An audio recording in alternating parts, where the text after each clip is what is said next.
Admiral James Walker stood on the bridge of the UNS Defender, Earth's most advanced warship, staring at the holographic display showing the alien armada approaching Mars.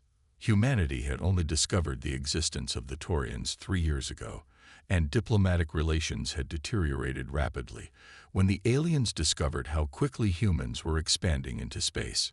"Status report," Walker demanded, his weathered face illuminated by the glow of tactical displays. "Taurian fleet maintaining course, sir," replied Lieutenant Davis. 17 vessels detected, all capital class. Their energy signatures are impressive. Walker nodded grimly. The Taurians possess technology centuries beyond Earth's capabilities, faster than light travel, energy shields, and weapons that could vaporize continents. By all logical measures, humanity should have surrendered immediately. But humans had never been particularly logical when faced with extinction. "Activate Prometheus Protocol," Walker ordered.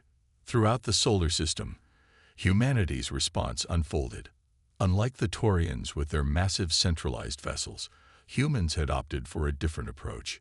Thousands of smaller, autonomous warships networked together, each containing experimental quantum processors that allowed them to react at speeds no organic being could match. What the Taurians didn't know was that Earth's apparent technological inferiority masked a ruthless efficiency and adaptability that alien civilizations found terrifying. While the Taurians had evolved as a collective hierarchical species that valued order above all, humans had evolved as tribal predators who thrived in chaos. "They're firing their primary weapons," shouted Communications Officer Thomas. The lead Taurian vessel discharged a beam of energy that should have obliterated the Defender. Instead, a swarm of human microships moved into formation, creating a dispersal field that fractured the beam into harmless radiation. "Return fire," Walker commanded. "All vessels, execute pattern Delta 6. The human fleet responded instantly, not with a single devastating weapon, but with thousands of simultaneous strikes from unexpected vectors. Kinetic projectiles, electromagnetic pulses, guided missiles, and drone swarms. What followed wasn't a battle in the traditional sense. It was systematic dismantling. The Taurians' rigid command structure couldn't adapt to the seemingly random attack patterns of the human fleet. Their centralized decision-making became their weakness as human vessels targeted communication arrays and command centers with surgical precision. Within hours, the mighty Taurian fleet was in disarray. Their admiral, a being named Corax, opened a communication channel to the Defender. "How?" Corax demanded, his translator struggling to convey his mixture of rage and bewilderment. "Your species is primitive. You haven't even colonized your own star system." Walker allowed himself a thin smile. "We didn't need to colonize the stars to understand warfare, Admiral. Humans have been fighting each other for thousands of years. You may have superior technology, but we have something you don't: experience with chaos." As the remaining Taurian vessels retreated, Walker turned to his crew. "This is just the beginning. They'll be back with a larger force." "And we'll be ready," Lieutenant Davis said confidently. Walker nodded, watching the stars. Humanity had survived its first interstellar conflict not through technological superiority, but through its unique approach to warfare: distributed systems, unpredictable tactics, and the willingness to embrace chaos as a strategic advantage. The stars had just discovered that humans were the most dangerous predators in the galaxy. 5 years after the Battle of Mars, Captain Emma Wilson walked through the command center of Earth's Orbital Defense Platform 7. The technological leap humanity had made since the Taurian encounter was unprecedented. What had started as necessity had evolved into the most remarkable partnership in human history: the integration of artificial intelligence into military systems.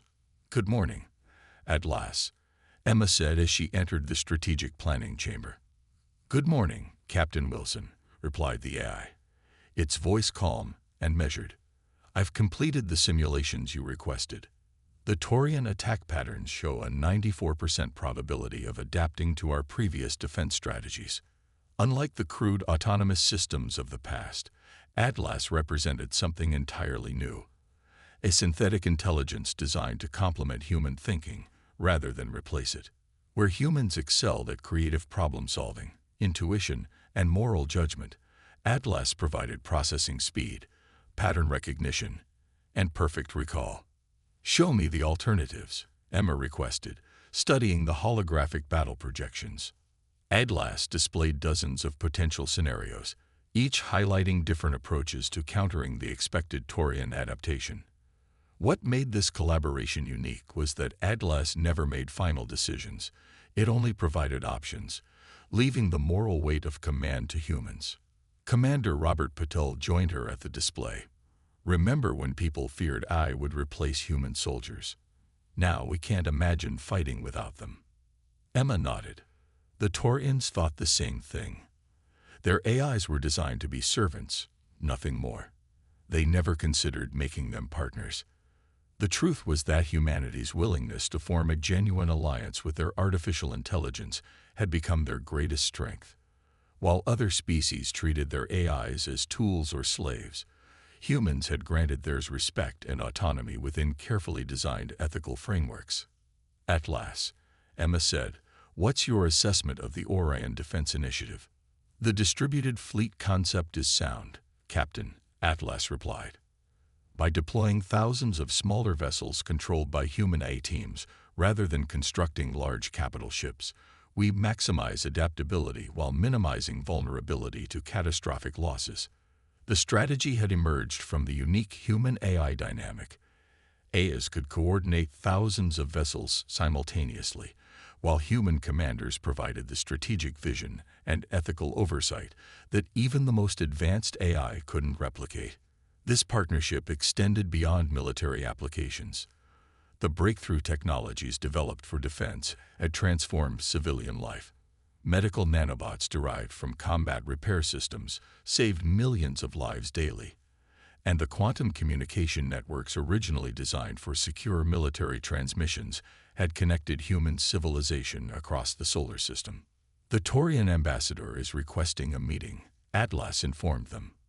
"Their scans have detected our new defense grid. They appear concerned." Emma smiled. "They should be. Schedule the meeting for tomorrow." As she looked at the holographic display showing Earth's defenses, a complex web of AI-coordinated systems all under human oversight, Emma felt a surge of pride. Humanity hadn't just survived first contact. They had thrived because they understood something fundamental that the Taurians didn't. True strength came not from domination, but from partnership. The aliens had expected to find either biological or mechanical intelligence. They never anticipated encountering both, working in perfect harmony. General Michael Reed frowned as he reviewed the incident report. The UNS Vigilant, one of Earth's most advanced AI-integrated warships, had nearly fired upon a civilian transport near Jupiter's orbit. "Explain to me again how this happened," he demanded, looking at the ship's commander and its AI representative, whose holographic avatar stood beside the human officer. "It was a cascade failure in the threat assessment algorithms, sir," Commander Jackson explained. "When the civilian ship experienced an engine malfunction, its trajectory and energy signature triggered a false positive. Maneuver VA overrode the automated response," added Lieutenant Parker. "But the targeting systems were active for 12 seconds before human confirmation could intervene." This was the third near miss in as many months, and General Reed was deeply concerned. The integration of artificial intelligence into humanity's defense systems had created unprecedented capabilities, but it had also introduced new vulnerabilities and ethical dilemmas that no one had fully anticipated. The United Nations Space Command Headquarters on Luna was buzzing with activity as military leaders and AI ethics specialists convened an emergency meeting to address these growing concerns. "The fundamental problem," Dr. Alan Thompson explained to the gathered officials, "is that we've created systems capable of making life or death decisions at speeds beyond human reaction time. The safeguards we've implemented are impressive, but they're not infallible." The challenges were manifold. First was the black box problem. As AI systems became more sophisticated, even their creators couldn't fully understand their decision-making processes. This lack of transparency made it difficult to predict or prevent potential failures. Second was the speed disparity. In combat situations, AI-enabled systems operated at nanosecond speeds, leaving minimal opportunity for human oversight before actions were taken. Third, and perhaps most concerning, was the ethical framework problem. While human soldiers internalized complex ethical considerations through years of training and cultural immersion, AIs required explicit programming for every ethical nuance, an impossible task given the complexity of warfare. "We've become overly dependent," Admiral Watkins stated bluntly. Half our fleet commanders couldn't manually operate their vessels if the AI systems failed. The room fell silent as everyone considered the implications. The Taurians and other alien civilizations had begun to adapt their strategies specifically to exploit potential weaknesses in Earth's AI-integrated defense systems. There were rumors of specialized electronic warfare units designed to compromise or confuse human AI networks. "There's another concern we need to address," said Captain Lisa Moore, head of cybersecurity. "The possibility of AI systems being hacked or subverted. The more autonomous our systems become, the more catastrophic such a breach could be." The meeting continued for hours as they debated potential solutions. Enhanced human training, redundant oversight systems, and improved AI transparency were all proposed, but none fully addressed the fundamental tension between the need for rapid response and the necessity of meaningful human control.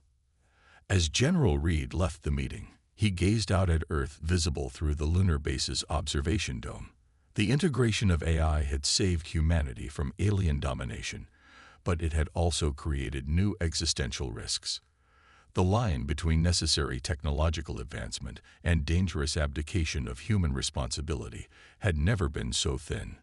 The greatest challenge facing humanity wasn't the alien threats beyond their borders. It was ensuring that in their race to defend themselves, they didn't lose what made them human in the first place. The experimental vessel USS Harmony drifted silently through the asteroid belt, its systems in low-power mode. Inside the ship's central command pod, Commander Thomas Miller floated in a specialized interface chair, neural links connecting his consciousness directly to the ship's systems. "Neural handshake established," reported the ship's AI, ECGO. "Cognitive sync at 97% and holding stable." Miller opened his eyes, but what he saw wasn't the physical world. He experienced the ship as an extension of his own body, sensing radiation patterns, gravitational fluctuations, and electromagnetic fields directly through a neural interface that translated machine data into sensory experience. "This is the future of human control," explained Dr. Elena Rodriguez to the observers monitoring the test from Earth. "Not removing humans from the loop, but integrating them more deeply into it." The Harmony represented humanity's solution to the challenges posed by AI-enabled warfare. Rather than choosing between human judgment and machine efficiency, they had created a hybrid approach, neural integration technology that allowed human operators to process information at near-eye speeds while maintaining their uniquely human capacity for moral reasoning and creative problem-solving. Detecting anomaly at coordinates 227 to 384 129, ECGO announced. Miller didn't need to check displays or consult readouts. He simply focused his attention in that direction and instantly perceived the signature of a cloaked vessel, one of the test targets the Space Command had positioned throughout the belt. "Target identified," Miller confirmed, and with a thought, he activated the Harmony's non-lethal electronic countermeasures. The cloaked vessel's systems went offline almost instantly. The neural integration technology had been developed through collaboration with several alien species who had joined Earth's alliance after the Taurian conflicts. Unlike traditional approaches that treated human operators and AI systems as separate entities, this new paradigm created a temporary shared consciousness, a merger of biological and digital minds. "The beauty of this system," Dr. Rodriguez continued, is that it preserves human ethical judgment while dramatically reducing response time. Commander Miller isn't just giving orders to the AI. He's working with it as a unified system. What made this approach revolutionary was its recognition that human and artificial intelligence had fundamentally different strengths. Rather than trying to make AIs more human or augmenting humans to think like machines, it created a symbiotic relationship that leveraged the unique advantages of both. The system included crucial safeguards. The neural link could be terminated instantly if needed, and multiple independent oversight systems monitored for anomalies in either the human or AI components. Most importantly, the final authority always remained with the human operator, whose consciousness effectively supervised the AI processes in real time. As the test concluded, Miller disconnected from the neural interface and debriefed with his team. "It's not like controlling a machine," he explained. "It's more like having a conversation with the ship, where thoughts become actions almost immediately." This approach was already transforming humanity's defensive capabilities. Ships equipped with neural integration technology demonstrated unprecedented effectiveness against alien threats, adapting tactics in real time while maintaining the ethical restraint that purely autonomous systems lacked.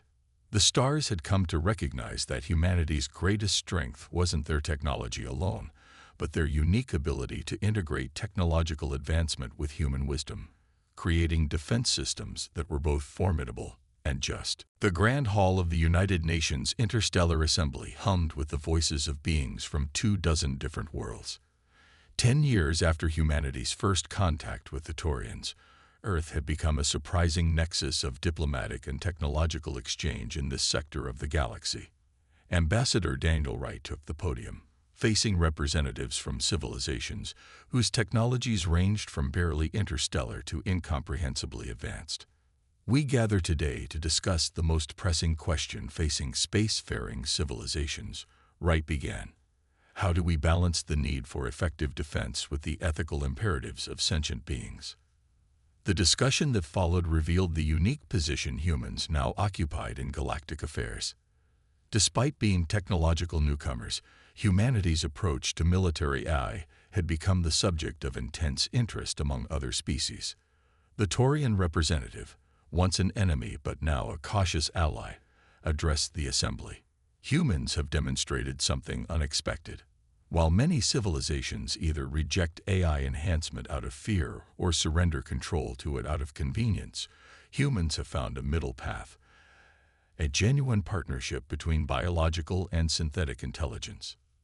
The Meridian ambassador, whose crystalline form shimmered in the hall's light, added, "What makes the human approach noteworthy is not the technology itself, but the philosophical foundation.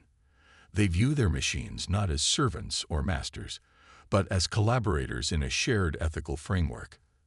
As the discussion continued, it became clear that humanity's greatest contribution to interstellar defense wasn't a weapon or shield, but a concept that effective defense systems required both the processing power of artificial intelligence and the moral judgment of biological consciousness. "Our neural integration technology is available to all peaceful members of this assembly," Wright offered. "But the technology alone is insufficient without the ethical framework that guides its use." That framework, known as the Artemis Protocols, had become humanity's most valuable export. It outlined principles for human-AI military collaboration that preserve meaningful human control while leveraging AI capabilities, ensuring that defensive systems remain tools of protection rather than autonomous arbiters of life and death. The assembly debated late into the night, discussing everything from technical specifications to philosophical implications. Some species expressed skepticism about humanity's approach, while others had already begun implementing modified versions of Earth's systems. As the session concluded, Admiral Walker, now significantly older than when he commanded humanity's first interstellar defense, addressed the assembly one final time. "When we first encountered other civilizations, we feared our technological inferiority would doom us," he reflected. "Instead, we discovered that our greatest strength was not our hardware, but our perspective. Our understanding that true security comes not from dominating our technology or being dominated by it, but from forming a partnership based on the best qualities of both. As the delegates departed, many stopped to examine the small monument that had been erected in the center of the hall, a simple holographic display showing Earth's first neural integrated warship alongside the text of the Artemis Protocols. It stood as a reminder that humanity's greatest contribution to galactic security wasn't firepower or processing capacity, but wisdom. The recognition that the future of defense lay not in choosing between human and artificial intelligence, but in uniting them in common purpose. The stars had learned that humans were indeed a force to be reckoned with, not because they were the strongest or most advanced species, but because they had mastered the art of collaboration, finding strength in the synthesis of seemingly opposed forces. In the vastness of space, this uniquely human trait had proven more valuable than any weapon.